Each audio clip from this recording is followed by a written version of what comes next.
Hi Captains, welcome to the channel Wood Cockpit Designs here. Today I'll be presenting to you my rudder pendular kit designed for my flight simulator. It's made of plywood, 3D printed parts and some electronics. The plywood is 18mm thick that I've cut out with my jigsaw and my router.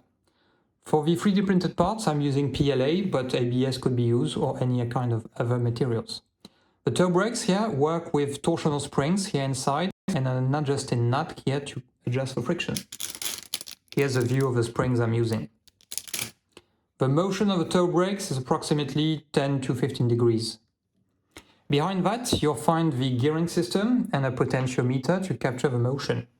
I'm using these potentiometers, but you could use Hall sensors if you prefer.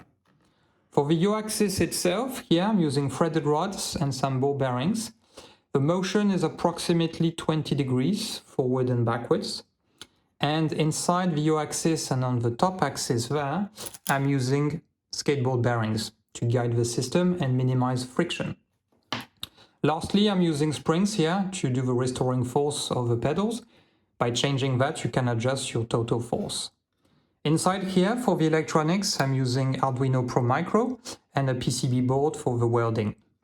Lastly, you'll find the third potentiometer to capture the yaw axis motion. There's also a gearing system inside there to do that. So that was a quick review of the rudder pendular kit I've been developing. If you're interested in that product, please visit woodcockpitdesign.com. On the product page, you'll find a preview file to see the sourcing of the material and how to build it. So I'll soon be presenting a new video as well for the avionics, G1000 and GNS 440. So I hope you like this video and speak to you soon. Bye!